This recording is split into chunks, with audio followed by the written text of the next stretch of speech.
What up, Space Fam? Goes in here from AnimeUproar, back at it again to discuss the latest developments in the Boruto story. We got absolutely crazy twists and turns in this chapter, so make sure to stay tuned for that. If you do enjoy seeing Naruto and Boruto videos on this channel and want to keep them coming, then the best thing you can do is smash that like button and share this video. If you haven't, be sure to subscribe, and this is crucial. Hit that notification bell and select all, or you will miss future Naruto/Boruto videos. So if you haven't yet, make this the day you subscribe. And as you wait for the next Boruto chapter or video to drop, feel free to check out my growing Naruto/Boruto playlist, where I got videos about the Hokage, all Otsutsuki clan members, all Uzumaki clan members, and most recently, all 27 Kage and their powers explained. Links to the playlist and the new Kage video can be found in the description. Now without further ado, let's jump into it, spoilers and all. This chapter is called That's Reality, a title that does not bode too well for our characters at all. The cover of this one features a cool looking Kawaki, and you gotta love this dude's hairstyle. As mentioned last chapter, the creator of Naruto, Kishimoto, is now back in the driver's seat of the story, which for many Naruto fans, including me, raises the Boruto hype even more. Add Naruto's new form, and we have Boruto being better than it's ever been, and this chapter was just as action-packed as the last one, but more tragic.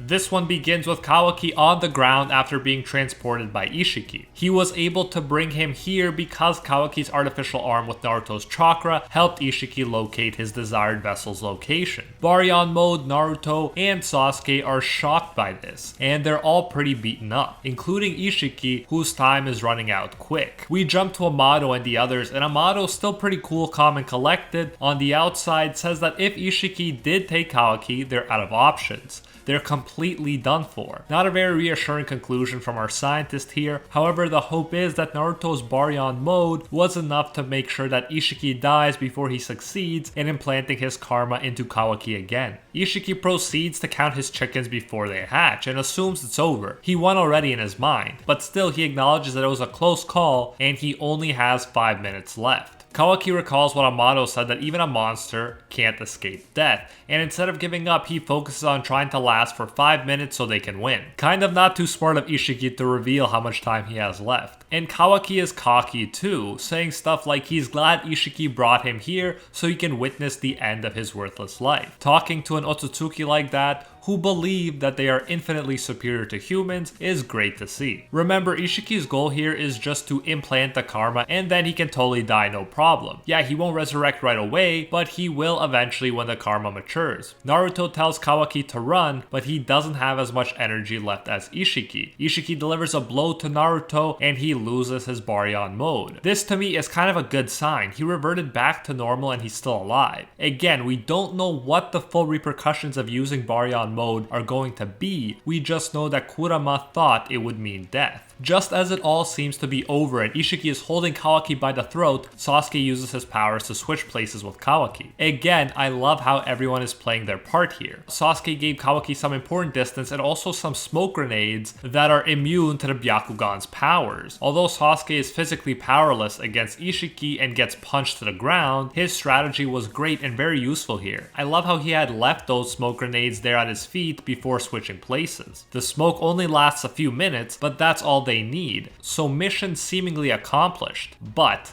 and you know there's gonna be a but, as we know, villains don't give up that easily, and Isshiki decides to use Naruto as a hostage. He starts beating up Naruto so bad, Kawaki's arm falls off, showing that Naruto is seriously not in a good position right now. Isshiki then gives Kawaki 20 seconds to show up or he'll kill Naruto. When he only has a few minutes left to live, I wonder why he didn't give like 10 seconds or something, but whatever the reason, he gives 20 valuable seconds in a situation where every second counts. We get a powerful flashback of Kawaki hiding from Jigen, only to be found out. Then Jigen prepares to punish him with his pole. From the flashback, it's implied that this happened many times, so we can well assume that Kawaki is traumatized. Naruto's childhood was hard and lonely, there's no doubt about that, but Kawaki was also punished mercilessly and was trapped rather than allowed to roam free. That's why it's all the more touching and powerful when, after remembering the kindness Naruto showed him, Kawaki decides to give himself over with less than a second left. By the way, bonus points for Kawaki, who made the most of the situation by fully using those 20 important seconds. He uses Fire Release, showing the fruits of his ninjutsu training with Naruto, who actually said that Kawaki has a knack for it. But it seems to be no use. Isshiki has caught him. He insults him for trying to be a ninja and trying to be anything for that matter. He tells him he has no future besides being sacrificed as Isshiki's vessel. And we get some very powerful moments here from Kawaki, again making me respect him a lot. I think Kawaki probably shines the most in this entire chapter out of everyone. He says he was empty, but Naruto gave him a reason to live. And in this time we live in, where a lot of people are especially in need of a sense of meaning in their lives, a line like that hits home. There's a difference between simply existing and truly living, and Naruto helped Kawaki realize that. Then Isshiki mentions the title of this chapter when he says, "Who cares that Naruto gave you a reason to live when the reality of the situation is that Kawaki was captured because of the arm Naruto gave him, and because of the affection he gave him, Kawaki gave himself up." Kawaki simply says that Isshiki doesn't understand a thing, and that a world without Naruto has no worth to him. Kawaki would rather die than lose Naruto. I'm sure if you asked Kawaki if his life before Naruto was better than death, he would have said no. So even if he dies now, he's still super grateful that Naruto took him out of that death-like meaningless existence, if only for a short period of time. And Kawaki's actions here are really brave and really honorable. It really makes me wonder how someone with so much honor and such a strong moral compass could end up being the Kawaki we see after the time skip. In Naruto, we are often introduced to a bad guy who becomes